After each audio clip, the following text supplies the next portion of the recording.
भाजपनं किंवा इतर पक्षांनी आम्हाला गृहीत धरू नये असा इशारा राष्ट्रवादी अजित पवार पक्षाचे नेते अनिल पाटलांनी महायुतीतल्या नेत्यांना दिलाय। जोपर्यंत आमच्या पदाधिकाऱ्यांना सन्मान मिळत नाही तोपर्यंत काम करणार नाही।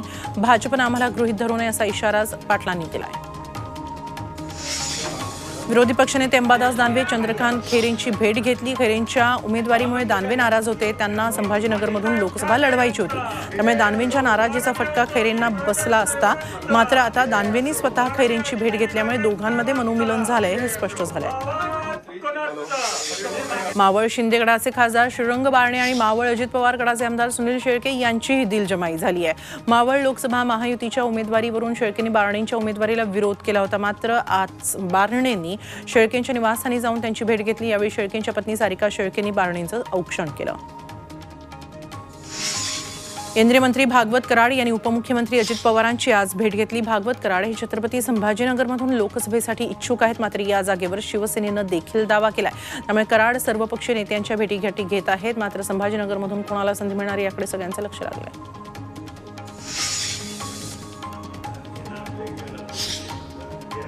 शनिवारी रात्री वर्षा बंगल्यावर जवळपास 1 तास मुख्यमंत्री एकनाथ शिंदे, उपमुख्यमंत्री देवेंद्र फडणवीस आणि आमदार संदीपान भुमरे यांच्यात बैठक झाली।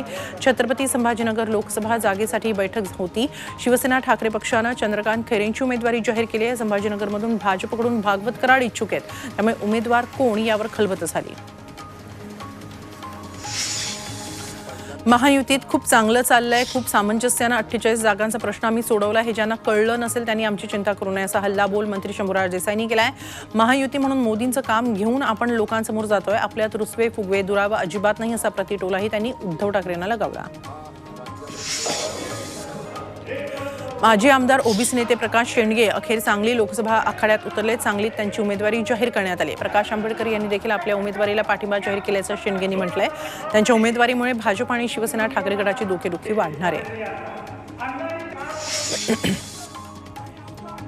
बीडच्या अंबेजोगाईत धनगर समाजाच्या बैठकीत थेट लोकसभा उमेदवारांना फोन करण्यात आला। तसंच धनगर समाजाच्या आरक्षणाबाबत त्यांची भूमिका काय अशी विचारणा करण्यात आली।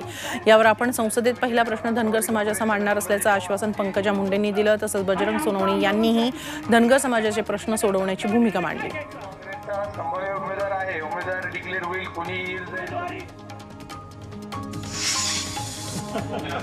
नगर दक्षिण लोकसभा मतदारसंघातून महाविकास आघाडीकडून निलेश लंकेंना उमेदवारी जाहीर झाली। उमेदवारी जाहीर होताच लंके थेट संगमनेरमध्ये बाळासाहेब थोरातांच्या भेटीला पोहोचले। थोरातांच्या सुदर्शन या निवासस्थानी मध्यरात्री थोरात आणि लंके भेट झाली।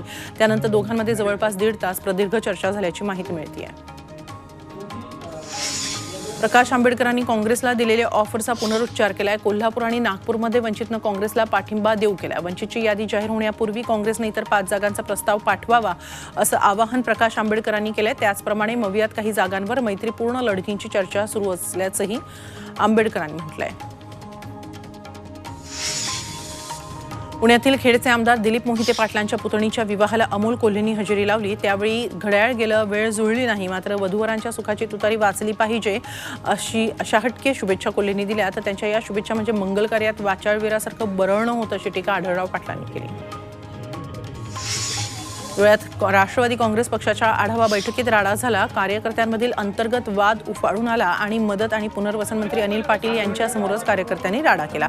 कार्यक्रमांमधून डावललं जात असल्याचा आरोप यावेळी काही कार्यकर्त्यांनी केला। यावर मंत्री अनिल पाटील यांनी कार्यकर्त्यांची समजूत घातली।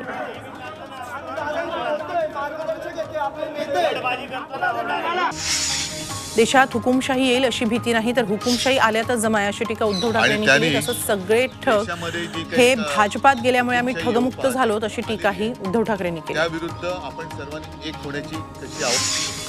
दिल्ली आणि झारखंडच्या मुख्यमंत्र्यांना झालेल्या अटकेवरून शरद पवारांनी केंद्र सरकारवर हल्लाबोल केला। केंद्र सरकारची ही कृती म्हणजे लोकशाही आणि संविधानावर हल्ला आहे, त्याला वाचवण्याची जबाबदारी आपली आहे असं पवार म्हणाले। तर अबकी बार भाजप तडीपारी या घोषणेचा पुनरुच्चार शिवसेना पक्षप्रमुख उद्धव ठाकरेंनी यावेळी केला। मागच्या निवडणुकीत भाजपनं पुलवामा घडवलं, इतक्या खालच्या पातळीवर ते जाऊ शकतात असा गंभीर आरोप सोलापूर काँग्रेसच्या उमेदवार प्रणिती शिंदेंनी केला। सोलापुरात प्रचारादरम्यान त्यांनी भाजपवर हा गंभीर आरोप केला। तर पुलवामासारख्या विषयावर वक्तव्य करून प्रणिती शिंदे पाकिस्तानला क्लीन चिट देत असल्याचा पलटवार भाजपनं केला। प्रणिती शिंदेंनी पुलवामा हल्ल्यावरून भाजपवर केलेल्या टीकेला राधाकृष्ण विखे पाटलांनीही प्रत्युत्तर दिले. प्रणिती शिंदे यांनी असं वक्तव्य करणं चुकीचं आहे. त्यांचे वडील देशाचे गृहमंत्री राहिले, त्यामुळे त्यांनी अशी विधानं करण्याआधी वडिलांचा सल्ला घ्यायला पाहिजे होता, असा टोला त्यांनी लगावला. भारत मातेशी गद्दारी करणं यांच्या रक्तात असल्याचं सांगत सोलापूरचे भाजप उमेदवार राम सातपुतेंनी काँग्रेसवर हल्लाबोल केला. प्रणिती शिंदेंच्या वक्तव्यावरून काँग्रेसची मानसिकताच दिसते. पुलवामा हल्ल्यात शहीद झाले त्यांचा हा अपमान आहे. सुशीलकुमार शिंदे यांच्या विकृत मानसिकतेचा आपण निषेध करत असल्याचं राम सातपुते म्हणाले. प्रकाश आंबेडकर यांनी वेगवेगळ्या निवडणुकीत वेगवेगळी भूमिका घेतली असल्याचं खासदार अशोक चव्हाण म्हणाले. त्यांचा महाराष्ट्रात काही ठिकाणी एका पक्षाला पाठिंबा आहे तर काही ठिकाणी स्वबळावर लढतात, त्यामुळे त्यांच्या राजकीय भूमिकेबाबत लोकांमध्ये संभ्रम असल्याची प्रतिक्रिया चव्हाणांनी नांदेडमध्ये व्यक्त केली. वंचित बहुजन आघाडीने नांदेडच्या जागेसाठी काँग्रेसला पाठिंबा दिला आहे. काँग्रेसच्या वसंत चव्हाणांचा दावा खोटा असल्याचं खासदार अशोक चव्हाण म्हणाले. काँग्रेसला पराभव समोर दिसतोय, त्यामुळे अशा प्रकारची घोषणा करून काँग्रेस लोकांची दिशाभूल करत असल्याचा आरोप अशोक चव्हाणांनी केला. गेल्या 10 वर्षांपासून आपला दररोज जनतेशी संपर्क आहे. निवडणुकीपेक्षा आपलं सामाजिक दायित्व जास्त असल्याचं भाजपच्या भारती पवार नाशिकमध्ये म्हणाल्या. विकासाच्या मुद्द्यावर भाजप निवडणूक लढवते आहे, त्यामुळे लोकसभा निवडणुकीत जनता नक्कीच आम्हाला आशीर्वाद देईल असा विश्वास त्यांनी व्यक्त केला. सुनेत्रा पवारांच्या उमेदवारीवरून सुप्रिया सुळेंनी भाजपवर टीका केली. भाजपला विकास करायचा नाही तर त्यांना पवारांना हरवायचंय, आमचं घर फोडून त्यांना उमेदवार द्यावा लागतोय, असा टोला त्यांनी भाजपला लगावला. मी नक्की तुमचा विश्वास सार्थ करेन असं आश्वासन पुण्यात सुनेत्रा पवारांनी दिले. सुनेत्रा पवार यांनी बावधन परिसरात मतदारांच्या गाठीभेटी घेतल्या. पुणे शहराचा भाग असलेला हा परिसर बारामती लोकसभा मतदारसंघात येतो, त्यामुळे सुनेत्रा पवारांकडून या ठिकाणी जोरदार प्रचार सुरू आहे. भारत मातेशी गद्दारी करणं यांच्या रक्तात असल्याचं सांगत सोलापूरचे भाजप उमेदवार राम सातपुतेंनी काँग्रेसवर हल्लाबोल केलाय. महाविकास आघाडीचे उमेदवार संजय देशमुख 2 एप्रिलला उमेदवारी अर्ज दाखल करणार आहेत. आदित्य ठाकरे, रोहित पवार यावेळी उपस्थित राहणार आहेत. तर 22 एप्रिलला उद्धव ठाकरे यांची प्रचार सभा होणार आहे. एकीकडे महायुतीला अद्याप उमेदवार मिळालेला नाही, तर दुसरीकडे संजय देशमुख यांनी प्रचाराचा धडाका सुरू केला आहे. उपमुख्यमंत्री अजित पवार यांनी पेझारीतल्या दिवंगत मीनाक्षी पाटील यांच्या निवासस्थानी कुटुंबियांची भेट घेतली, त्यांचं सांत्वन केलं. यावेळी शिवसेना नेते अनिल परब देखील मीनाक्षी पाटलांच्या घरी आले होते. मावळ लोकसभा मतदारसंघाचे महायुतीचे उमेदवार श्रीरंग बारणे हे उमेदवारी जाहीर झाल्यानंतर पहिल्यांदाच कर्जतमध्ये आले. यावेळी शिवसैनिकांनी पुष्पवृष्टी करत त्यांचं जोरदार स्वागत केलं. यवतमाळ वाशिम लोकसभा मतदारसंघासाठी प्रमोद वर्मा यांची निवडणूक खर्च निरीक्षक म्हणून नियुक्ती झाली आहे. त्यांनी वाशिम जिल्ह्यातील खर्चविषयक कामांचा आढावा घेतला. व्यवहारांवर बारकाईनं लक्ष ठेवावं, त्या अनुषंगानं जिल्ह्यातील बँका, पोस्ट ऑफिसच्या अधिकाऱ्यांसोबत बैठकीचं नियोजन करावं, असे निर्देश वर्मा यांनी दिले. लोकसभा निवडणुकीसाठी आचारसंहिता लागू करण्यात आली, मात्र अकोला जिल्हा परिषदेच्या विश्रामगृह प्रशासनाला त्याचा विसर पडलेला दिसतोय. या ठिकाणी उद्घाटन आणि नूतनीकरणासाठी लावलेले फलक तसेच राहिले, याकडे कर्मचारी तसंच अधिकाऱ्यांचं दुर्लक्ष झालंय.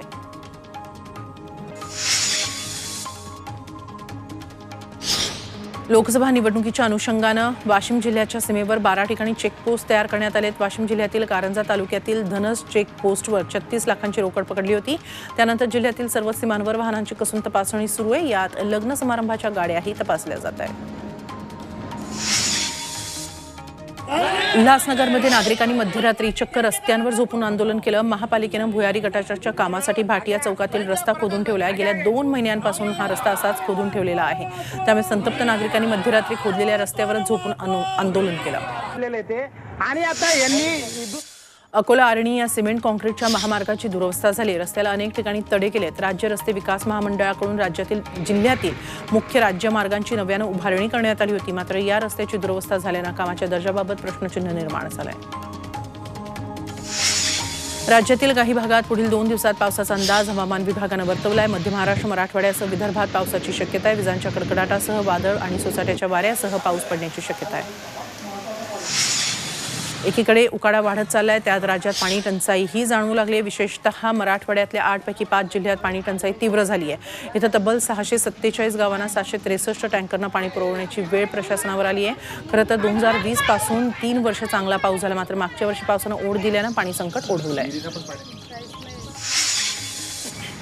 राज्यात दिवसेंदिवस तापमानाचा पारा वाढतच चाललाय, त्यामुळे गरज नसल्यास घराबाहेर टाळा, कारण सोलापूर जिल्ह्यात यंदाच्या मोसमातील सर्वाधिक तापमानाची नोंद झाली आहे. करमाळाजवळील जेऊरमध्ये 42.5 अंश सेल्सिअस इतक्या तापमानाची नोंद झाली आहे. तर राज्यासह मराठवाड्यातील परभणी, नांदेड, बीड, उदगीरमध्ये तापमान 40 अंश सेल्सिअसच्या पुढे गेलं आहे.